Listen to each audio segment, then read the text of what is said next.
দেখছেন চ্যানেল 9। প্রণব সাহা অপু আপনাদেরকে আমন্ত্রণ জানাচ্ছি। প্রতি রাত 11টায় এই আয়োজন নিয়ে আমরা হাজির হই এবং আপনারা জানেন যে বিশেষ করে বাংলাদেশ সাম্প্রতিক সময়ে যে অস্থিতিশীল পরিস্থিতি সৃষ্টির যে চেষ্টা হয়েছিল, লাগাতারভাবে যে ধরনের সহিংসতা ঘটানো হয়েছে, আমরা সেই সংশ্লিষ্ট বিষয়গুলো খুঁজে দেখার চেষ্টা করছি। সে পর্যায়ে আমাদের আজকের শিরোনাম রুখে দাঁড়াও বাংলাদেশ পর্ব 2। আমরা আজকে মুখোমুখি হব প্রেসিডিয়াম সদস্য বাংলাদেশ আওয়ামী লীগের অ্যাডভোকেট জাহাঙ্গীর কবির নানক। আমরা সবাই তাকে চিনি, মাননীয় মন্ত্রী, বস্ত্র পাট মন্ত্রণালয়ের। নানক ভাই, যে কথা বলছিলাম যে বিশেষ করে এই যে সহিংসতা, মানে অনেকেই এটিকে কোটা আন্দোলনকে সামনে রাখায় কোটা আন্দোলন বা বিশ্বব্যাপী প্রচারণা, গণমাধ্যম সব জায়গায় সেটি, কিন্তু আপনার কাছে আমি জানতে চাইব বিশেষ করে এটা কোটা আন্দোলন নাকি এর উপর ভর করা সরকার পতনের আন্দোলন? তা না হলে এত সহিংসতা কেন ঘটলো? নানক ভাই, কি যুক্ত করবেন? দেখেন, প্রথমত হলো আমি যারা এই সমসাময়িক সময় সংঘর্ষে যারা নিহত হয়েছেন তাদের আত্মার প্রতি আমি শ্রদ্ধা জানাই, তাদের পরিবারবর্গের প্রতি আমি সমবেদনা জানাই। যারা আমাদের প্রায় শত শত নেতাকর্মী আহত অবস্থায় রয়েছেন, আমি তাদের প্রতি সমবেদনা জানাই। দেখেন, দেশের কোটা আন্দোলন হওয়ার মতো কোনো পরিস্থিতি ছিল না, কিন্তু তারপরেও কোটা আন্দোলন হয়েছে এবং এটাই সত্য কথা। কোটা আন্দোলনকে ঘিরে গত 10 দিনে যে পরিস্থিতির সৃষ্টি হয়েছে বাংলাদেশে, এই পরিস্থিতি এক আশ্চর্যজনক পরিস্থিতির সৃষ্টি হয়েছে। দেখেন, আমি একটি কথা বলে রাখতে চাই যে 71-এর বর্তমান প্রজন্ম 71-এর মুক্তিযুদ্ধ দেখেনি। আমরা তাদেরকে গল্প শুনিয়েছি যে 71-এ জামাত শিবির তারা 71-এ কী ভূমিকা পালন করেছে, নরহত্যা করেছে, নারী ধর্ষণ করেছে, গ্রামের পর গ্রাম শহর জ্বালিয়ে পুড়িয়ে ছারখার করে দিয়েছে। বর্তমান প্রজন্ম সেই 71-কে আবার দেখলো এক নূতনভাবে। তো দেখেন, কোটা আন্দোলন হয়েছে, কোটা আন্দোলনটি কিন্তু সরকার, মাননীয় প্রধানমন্ত্রী শেখ হাসিনা খুব ঠান্ডাভাবে এটিকে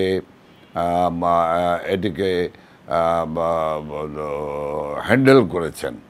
কিন্তু এই কোটা বিরোধী, আপনি যদি পিছনের দিকে তাকিয়ে দেখেন তাহলে দেখবেন যে কোটার আন্দোলনটি যখন শুরু হয় 1 জুলাই থেকে, তার ধারাবাহিকতা যদি আপনি দেখেন তাহলে দেখা যাবে যে এই কোটা আন্দোলনকারীরা একের পর এক কর্মসূচি দিয়েছে, প্রতিদিন কর্মসূচির দিয়েছে এবং কর্মসূচি আস্তে আস্তে করে কর্মসূচি তারা নিয়ে এসেছে আন্দোলনে, সারা দেশব্যাপী ছড়িয়ে দেওয়ার চেষ্টা করেছে। শিক্ষাঙ্গন থেকে এই আন্দোলনটিকে তারা বাইরে ছড়িয়ে দিয়েছে। তখনই কিন্তু বোঝা গেছে যে এটি কোটা আন্দোলন না, এর পিছনে একটি তৃতীয় অপশক্তি রয়েছে যারা তাদের অসৎ উদ্দেশ্য চরিতার্থ করতে চায়। দেখেন, মহামান্য রাষ্ট্রপতির কাছে তারা যেদিন স্মারকলিপি দিতে গেল, সরকার কিন্তু তাদেরকে সকল নিরাপত্তা দিয়ে, আইন শৃঙ্খলা রক্ষা বাহিনী তাদের নিরাপত্তা দিয়ে সেই স্মারকলিপি দেওয়ার মতো পরিবেশ তৈরি করে দিল। আদালতে একজন মুক্তিযোদ্ধা সন্তান গিয়ে যে আপিলটি করেছিলেন, আপিলের পর হাইকোর্ট যে রায়টা দিলেন, সেই রায়টা নিয়ে কিন্তু কোটা আন্দোলনকারী নেতারা বা সমন্বয়করা কিন্তু হাইকোর্টে কোনো আপিল করলেন না। আপিল করলেন কিন্তু সরকার কিন্তু আপিল করলেন এই কোটা। এখন পিছনের কথা বলে রাখতে চাই, সেটি হলো 2018 সালে যখন কোটা বিরোধী আন্দোলন হয়, সেই আন্দোলনের সময় আমি কিন্তু অত্যন্ত এই আলোচনার সঙ্গে আমি অত্যন্ত সম্পৃক্ত, আমাকে থাকার সুযোগ হয়েছিল। তো দেখেন সেই 2018 সনে যে কোটা বিরোধী আন্দোলন হয়েছিল, মাননীয় প্রধানমন্ত্রী শেখ হাসিনা কিন্তু সকল কোটা প্রত্যাহার করে জাতীয় সংসদে বক্তৃতা করে সকল কোটা প্রত্যাহার করে নিল। তার বিরুদ্ধে কিন্তু সরকার বা সরকারের তরফ থেকে কিন্তু নতুনভাবে কোটা দিলেন না। একজন মুক্তিযোদ্ধার সন্তান হাইকোর্টে রিট করলেন, সেই রিটের পরিপ্রেক্ষিতে মহামান্য হাইকোর্ট একটি রায় দিয়ে দিলেন, যে রায়টি সাধারণ ছাত্ররা গ্রহণ করতে পারে নাই, তাদের কাছে গ্রহণযোগ্য হয় নাই। কিন্তু সরকার কোটা আন্দোলনকারীরা কিন্তু কোর্টে গেলেন না, আপিল করলেন কিন্তু সরকার অ্যাপিলেট ডিভিশনে আপিল করলেন। অ্যাপিলেট ডিভিশনে একটি তারিখ দিল ফুল বেঞ্চ হিয়ারিংয়ের জন্য, তাও তারা ধৈর্য ধারণ করতে চাইলেন না। কিন্তু এর কারণ একটি ছিল যে আসলে কোটা আন্দোলনের ছদ্মাবরণে একটি মাস্টার প্ল্যান, দীর্ঘদিনের একটি মাস্টার প্ল্যানকে বাস্তবায়ন করা একটি লক্ষণ ছিল। কারণ ওরা জানে, জামাত শিবির বিএনপি জানে যে নির্বাচনের মধ্য দিয়ে জনগণের নেত্রী, জনগণের প্রাণের প্রিয় নেত্রী শেখ হাসিনাকে উৎখাত করা যাবে না। সেই কারণে তারা বিভিন্নভাবেই কৌশল অবলম্বন করেছেন।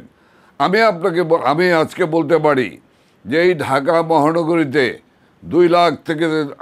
2 লক্ষ থেকে 3 লক্ষ সারা বাংলাদেশ থেকে সকল জামাত শিবির ঢাকায় অবস্থান করেছে, বাসা ভাড়া নিয়েছে, র্যাকি করেছে এবং এক একটি সেক্টরকে ভাগ করেছে, সেক্টরের সাবসেক্টর করে দায়িত্ব দিয়েছে। এরা এত ট্রেন্ড ছিল যে এরা আক্রমণ করেছে, আবার পালা বদল করেছে। এরা স্কুল ব্যাগ নিয়ে বেরিয়েছে, স্কুল ব্যাগের মধ্যে সকল ধরনের অস্ত্রপাতি ছিল এবং তারা 6 ঘন্টা একটা গ্রুপ ফাইট করেছে, আবার আক্রমণ করেছে, আবার সেটি পরিবর্তন করে আবার একটা গ্রুপ সেখানে নিয়েছে। এবং দেখেন বাংলাদেশে যে ঘটনা ঘটল, আমাদের কাছে এটি অনাকাঙ্ক্ষিত ছিল। আমরা এই ধরনের ঘটনার জন্য আমরা প্রস্তুত ছিলাম না। আর প্রস্তুত না থাকার কারণেই তারা যে যুদ্ধ কৌশল অবলম্বন করলো, ঢাকা চট্টগ্রাম মহাসড়ক বন্ধ করে দেওয়া, ঢাকা ময়মনসিংহ রাস্তা বন্ধ করে দেওয়া, ঢাকাকে অবরুদ্ধ করা, ঢাকায় বিডিবি দখল করা, সংসদ ভবনের দখল করার ইচ্ছা আকাঙ্ক্ষা লক্ষ্য, এভাবে তারা এবং সরকারি বিভিন্ন স্থাপনাগুলো। অসংখ্য ধন্যবাদ নানু ভাই। আমি যে বিষয়টি আমার কাছে মনে হয়েছে যে আমাদের হাতে দৃশ্যমান যে তালিকাগুলো রয়েছে বা বিশেষ করে গণমাধ্যমে যে সমস্ত ছবি আমরা দেখেছি, প্রায় 56টি স্পটে যে নৃশংসতা, একেবারে গান পাউডার দিয়ে আগুন জ্বালিয়ে দেওয়ার যে লেলিহান শিখা আগুন, এবং কোনো সম্পদই রক্ষা করা যায়নি। সেটা সড়ক ভবনই বলি, সেটি ডিজাস্টার ম্যানেজমেন্টের ভবনের কথাই বলি, সেটি সেতু ভবনই বলি, সেটি মেয়র হানি ফ্লাইওভারের সেই টোল প্লাজা বা এলিভেটেড এক্সপ্রেসের টোল প্লাজা, কিংবা অন্যান্য যেই বিষয়গুলো বা বাংলাদেশ টেলিভিশন যেটাই বলি না কেন, এই যে ধ্বংসের বিষয়টি, সেটি আবার বাংলাদেশ টেলিভিশনের মতো গণমাধ্যম আমরা দেখেছি যে গণমাধ্যম সাধারণত এগুলোর ঊর্ধ্বে থাকে, এবং আন্তর্জাতিক অঙ্গন থেকেও আমরা দেখেছি যে এই বিষয়গুলো নিয়ে তেমন কোনো মন্তব্য আমরা এখনও ইন্টারন্যাশনাল কমিউনিটির পাইনি। অথচ আমরা ছোটোখাটো যে কোনো সংবাদপত্র বা সাংবাদিক সেটি হলে নানাভাবে সেগুলো নিয়ে অনেক প্রতিবেদনও আমরা দেখি। সে ধারাবাহিকতায় এর পেছনে কারা, আপনি বা কী মনে করেন নানক ভাই? না দেখেন, আমি একটি কথা বলতে, ওদের লক্ষ্যটা কি, ওদের লক্ষ্যটা কোথায় স্থির করছে? যে বিটিভি ঐতিহাসিক ৭১-এর ঐতিহাসিক ৭ই মার্চের বঙ্গবন্ধুর ভাষণ বাজিয়েছিল পাকিস্তানি শাসকদের সঙ্গে চ্যালেঞ্জ করে, যে বিটিভি ইতিহাসের ধারক এবং বাহক, সেই বিটিভিকে লক্ষ্য করেছে, সেই বিটিভিকে জ্বালিয়ে পুড়িয়ে ছারখার করে দিয়েছে। শেখ হাসিনার নেতৃত্বে মুখ থুবড়ে পড়া বাংলাদেশকে যেভাবে উন্নয়নের এগিয়ে নিয়ে গিয়েছেন, যে সংস্থার নেতৃত্বে পদ্মা সেতু হয়েছে, ওদের টার্গেট হলো সে পদ্মা সেতু হয়েই যখন গেছে, সেই পদ্মা সেতুর প্রকল্প অফিস ওরা জ্বালিয়ে দিয়েছে। ওরা মেট্রো রেলকে সহ্য করতে পারে নাই আমাদের উন্নয়নের, শেখ হাসিনার উন্নয়নের মেট্রো রেলকে ওরা জ্বালিয়ে পুড়িয়ে ছারখার করে দিয়েছে। ওরা এক্সপ্রেসওয়েকে মেনে নিতে পারে নাই। ওরা যে স্বাস্থ্য অধিদপ্তর পর্যন্ত ওদের হাত থেকে রেহাই পায়নি। স্বাস্থ্য অধিদপ্তর পর্যন্ত যে জ্বালিয়ে পুড়িয়ে ছারখার করে দিয়েছে। এমনকি ত্রাণ প্রবাসন মন্ত্রণালয় যে অফিস রয়েছে, সেই অফিসে দুর্বিপাকে যে সংস্থাটি সবচেয়ে বেশি এগিয়ে আসেন, সেই ত্রাণ এবং দুর্যোগ অধিদপ্তর, সেটিকে জ্বালিয়ে দিয়েছে। ওরা যে সারা ঢাকা শহরে যে জ্বালিয়েছে, পুড়িয়েছে, ধ্বংস করেছে, এই ধ্বংস এবং হত্যাকাণ্ড এটি ৭১-কে মনে করিয়ে দেয়। দেশরত্ন সফল রাষ্ট্রনায়ক শেখ হাসিনা আজকে বাংলাদেশকে আবার তিনি রক্ষা করলেন। আবার তিনি শক্ত হাতে সেই পরিস্থিতি মোকাবেলা করে আবার এই দেশকে রক্ষা করলেন। অসংখ্য ধন্যবাদ নানক ভাই। একটা বিষয় আপনার কাছ থেকে একটু জানার চেষ্টা করব, যে বিশেষ করে যে সরকারকে সাধারণ মানুষ কিংবা যারা একটু বুদ্ধিজীবী আছেন তারা একটু বলার চেষ্টা করেন যে সরকার কতটা কঠোর হবে, কতটা কঠোর হওয়া দরকার ছিল। আমি আপনার কাছ থেকে শুনবো। একদম ছোট্ট একটি বিরতি নিয়ে নিচ্ছে, ছোট্ট বিরতি, আমাদের সঙ্গে থাকুন।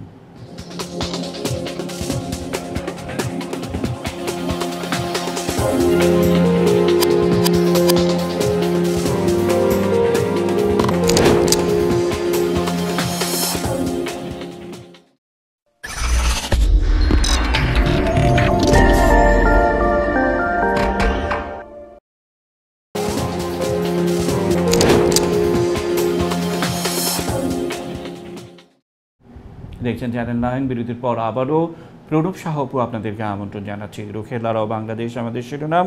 আমরা কথা বলছি অ্যাডভোকেট জাহাঙ্গীর কবির রানো, প্রেসিডিয়াম সদস্য বাংলাদেশ আওয়ামী লীগের এবং মাননীয় মন্ত্রী পাট এবং বস্ত্র মন্ত্রণালয়ের। নানু ভাই, যে কথাটা বলছিলাম যে আমরা বিরতির আগে প্রশ্ন আপনার কাছে রেখেইছিলাম যে কতটা কঠোর হবে সরকার। ইতিমধ্যে অনেক কিছুই ঘটেছে, আমরা জানি, অনেক কিছুর খবর আমরা গণমাধ্যমে দেখেছি। তার বাইরে এই শক্তি বা এই যে প্রতিক্রিয়াশীল শক্তি কিংবা এই স্বাধীনতা বিরোধী শক্তি কিংবা এই সন্ত্রাসবাদের শক্তি, আপনার কি মনে হয় না যে এটি নির্মূল করা অতীব জরুরি দেশের স্বার্থে, অর্থনীতির স্বার্থে, আমাদের আগামী প্রজন্মের স্বার্থে? কি যুক্ত করবেন নানক ভাই? দেখেন, বাংলাদেশ টেলিভিশন বিটিভি আমাদের ঐতিহ্যের ধন। এই বাংলাদেশ টেলিভিশনের উপর আক্রমণ হয়েছিল ৭৫-এর ১৫ই আগস্ট জাতির পিতা বঙ্গবন্ধুকে হত্যা করার পর।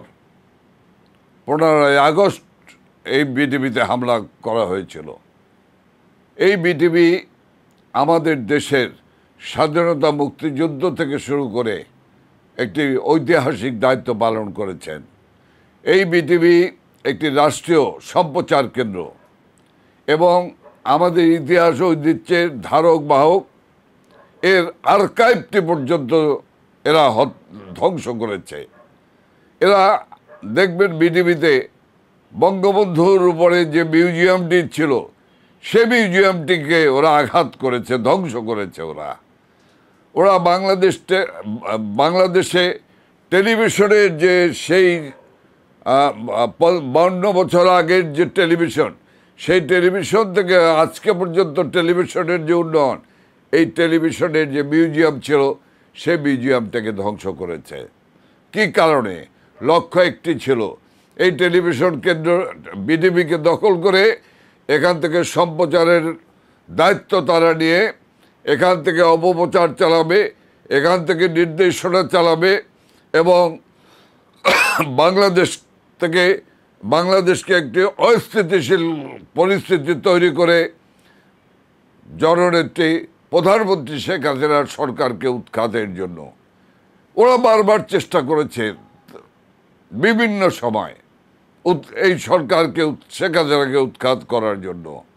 আজকে আমি একটি কথা বলে রাখতে চাই, সেটা হলো, আমি যদি তাদের কথা না বলি তাহলে কৃপণতা করা হবে। বাংলাদেশের পুলিশ বাহিনী, বাংলাদেশের বর্ডার গার্ড রেজিমেন্ট, বাংলাদেশের দেশপ্রেমিক সেনাবাহিনী যে গুরুত্বপূর্ণ ভূমিকা পালন করেছে এবং দেশের জনগণ এই কারফিউ জারি হওয়ার পরে যে কষ্ট স্বীকার করে নিয়েছে, এর মধ্য দিয়ে প্রমাণ করে যে শেখ হাসিনায় বাংলাদেশের একমাত্র তার উপরই শেখ হাসিনার উপরই আস্থা এবং বিশ্বাস রাখা যায় যে তিনি এই দেশকে রক্ষা করবেন, এই দেশকে এগিয়ে নিয়ে যাবেন। অসংখ্য ধন্যবাদ। আমার একটা বিষয় আপনার কাছ থেকে, খুব সোকল্ড সুশীল সমাজকে আমরা দেখি যে নানা পর্যায়ে বিভিন্ন বিষয় নিয়ে সোচ্চার হতে, কিন্তু এই ইস্যুগুলো নিয়ে যে 57টি স্পট, যেভাবে অগ্নিসংযোগ কিংবা এই কোটা আন্দোলনের শুরুতে যেভাবে বাইরে থেকে লোক জড়া হচ্ছিল, তখনও কিন্তু এদের গেল সব গেল একটা অ্যাটিটিউড আমরা দেখেছি। কিন্তু যখন এই স্বাধীনতা বিরোধীরা এই কর্মকাণ্ডটি ঘটিয়ে ফেললো, তখন কিন্তু সোকল্ড সুশীল সমাজকে আমরা কিছু বলতে দেখি না, শুনিও না। নিশ্চয়ই এই বিষয়ে আপনার একটি ভাবনা আছে, কি যুক্ত করবেন রানু ভাই? দেখেন, সরকার অত্যন্ত কঠোর। শেখ হাসিনা, আমাদের প্রিয় নেত্রী শেখ হাসিনা, মাননীয় প্রধানমন্ত্রী শেখ হাসিনা, এ বিষয়ে অত্যন্ত কঠোর মনোভাব। কারণ এই অপশক্তি, এই সন্ত্রাসী শক্তি, তাদেরকে যদি দুর্বল করে না যায় তাহলে ওরা আমার শান্তির উপর আঘাত করবে, ওরা আমার উন্নয়নের উপর আঘাত করবে, ওরা আমার স্বাধীনতার সার্বভৌমত্বের উপর ওরা আঘাত করবে। কাজেই বাংলাদেশের বিরুদ্ধে যারা যুদ্ধ ঘোষণা করেছে, তাদের বিরুদ্ধে বাংলাদেশের স্বাধীনতা, সার্বভৌমত্ব, মুক্তিযুদ্ধের চেতনার পক্ষে, অসাম্প্রদায়িক রাজনীতির পক্ষের মানুষকে যুদ্ধ করতে হবে, সরকারকে সার্বিকভাবে সহযোগিতা করতে হবে এবং সহযোগিতার মধ্য দিয়েই আমরা আমাদের প্রাণের বাংলাদেশকে আমরা এগিয়ে নিয়ে যাব শেখ হাসিনার নেতৃত্বে। অসংখ্য ধন্যবাদ নানু ভাই। আমি আরেকটি বিষয় আপনার কাছে জানতে চাইবো, যে বিশেষ করে পশ্চিমা বিশ্ব এটিকে বলেছে যে কমপ্লিটলি অর্থনীতি ধ্বংসের নীল নকশা। আমরা জানি বিশেষ করে বিদেশি রাষ্ট্রদূতরা এই ঘটনাস্থলগুলো পরিদর্শন করেছেন এবং সেটির নিন্দা জানিয়েছেন, এবং কেউ কেউ কিন্তু প্রকাশ্যে মন্তব্য করেছেন যে বাংলাদেশের অর্থনীতি ধ্বংসের নীল নকশাই হচ্ছে এই কর্মকাণ্ডগুলো। আপনি কি যুক্ত করবেন? দেখেন, বিএনপি কখনোই একটি গণতান্ত্রিক দল নয়। এই দলটির জন্ম নিয়েছে সামরিক শাসকের হ্যামারসেক থেকে। এই দলটি জন্ম নিয়েছে সামরিক শাসনের মধ্যে, এই দলটি জন্ম নিয়েছে। এই দলটি 48 সালে ছিল না, এই দলটি 52-তে দলটির কোনো উপস্থিত ছিল না, এই দলটি 54-তে অনুপস্থিত। এই দলটি 62-র হামিদুর শিক্ষা কমিশন রিপোর্ট বিরোধী আন্দোলনে অনুপস্থিত। এই দলটি 66-র 6 দফা আন্দোলনে ছিল না। কাজে এই দলটি 71-এ ছিল না, 70-এর নির্বাচনে ছিল না। কাজে এই দলটি বাংলাদেশের বিরুদ্ধে পাকিস্তানের প্রেসক্রিপশনে এই দলটি সৃষ্টি হয়েছিল। স্বাধীনতা মুক্তিযুদ্ধের নেতৃত্ব দানকারী দল বাংলাদেশ আওয়ামী লীগের বিরুদ্ধে দাঁড় করানোর জন্য এবং বঙ্গবন্ধুর ভাবমূর্তি বিনষ্টের জন্য। সেই দলটি তো আজকেও এই শেখ হাসিনার নেতৃত্বে এ রাষ্ট্র যখন পরিচালিত হচ্ছে, এ রাষ্ট্র যখন এগিয়ে যাচ্ছে, তখন সেই দল বিএনপি ঐক্যবদ্ধভাবে বিএনপি জামাত এই শক্তিটি প্রতিনিয়ত এই সরকারকে অস্থিতিশীল করার জন্য চেষ্টা করছে। বিএনপি তার রাজনৈতিক স্বভাব থেকে বেরিয়ে আসতে পারছে না। তার কারণ লন্ডনে বসে থাকা ওই দণ্ডপ্রাপ্ত জিয়াউর রহমানের কুলাঙ্গার পুত্র তারেক রহমান এই দেশকে স্থিতিশীল থাকতে দেবে না। এই সমস্ত কিছুর পিছনে যে গুটি যিনি এর পিছনে যে কলকাঠি নেড়েছেন তিনি হলেন এই দুর্নীতির দায় দণ্ডপ্রাপ্ত জিয়াপুত্র খালেদা পুত্র তারেক রহমান। কাজেই জনগণের ঐক্যবদ্ধ প্রয়াসে এবারের ষড়যন্ত্রকে ব্যর্থ করে দিলেও আমি পরিষ্কারভাবে বলতে চাই যে এদেরকে রাজনৈতিকভাবে যদি আমরা এদেরকে যদি উৎখাত না করতে পারি, তাহলে আমার দেশের স্বাধীনতার সার্বভৌমত্ব নিরাপদ নয়। নানুক ভাই, আমরা একেবারে শেষ পর্যায়ে চলে এসেছি। শেষ করব অনুষ্ঠান, শেষ কথায় কি যুক্ত করবেন নানুক ভাই? দেখেন, খুব দুঃখজনক, দুর্ভাগ্যজনক এবং নিন্দনীয় জনৈক ব্যক্তি তিনি 187টি দেশের কাছে বাংলাদেশের পরিস্থিতির পরিপ্রেক্ষিতে যে হস্তক্ষেপ করার আহ্বান জানিয়েছেন, এ সকল ব্যক্তিরা সবাই এই ঘটনার নেপথ্য নায়ক। এই যে ধ্বংসযজ্ঞ হয়েছে, এই যে সরকার পতনের জন্য যে কোটা আন্দোলন থেকে সেটি সশস্ত্র আন্দোলনে সন্ত্রাসী কর্মকাণ্ডে পরিণত করা, এর পিছনে এই সকল ব্যক্তিরা জড়িত।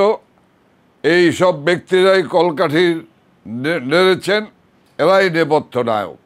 কাজেই এদের বিরুদ্ধে এদের মুখ উন্মোচন হওয়া দরকার। এদেরকে সমাজ এবং রাষ্ট্র জীবন থেকে এদেরকে বিলীন করে দেওয়া অত্যন্ত জরুরি। এদেশের সুশীল সমাজ কখন বলেছে, এদেশের সুশীল সমাজ তথাকথিত সুশীল সমাজ তারা কখনোই মানুষের পক্ষে কথা বলে নাই, দেশের পক্ষে কথা বলে নাই, স্বাধীনতার পক্ষে কথা বলে নাই। তাদের গাত্রদাহ হলো আওয়ামী লীগ, তাদের গাত্রদাহ হলো শেখ হাসিনা। সেই থেকেই তারা সেই তথাকথিত সুশীল সমাজ আজ নিশ্চুপ, নিষ্প্রাণ। এদের বিরুদ্ধে সামাজিকভাবে এদেরকে বয়কট করার সময় এসেছে। জনগণ যে সর্বাত্মক সহযোগিতা করছেন, সর্বস্তরে মানুষের সহযোগিতা অক্ষুণ্ণ থাকুক। শেখ হাসিনার বলিষ্ঠ নেতৃত্বে এই দুঃসাহসিক নেত্রী শেখ হাসিনা আমাদের রয়েছেন, সেই কারণেই আমরা এগিয়ে যাব ইনশাল্লাহ। যত ষড়যন্ত্রই হোক, সকল ষড়যন্ত্রকে ব্যর্থ করে দিয়ে ইনশাল্লাহ শেখ হাসিনার নেতৃত্বে এই বাংলার জনগণ এগিয়ে যাবে তার লক্ষ্যে।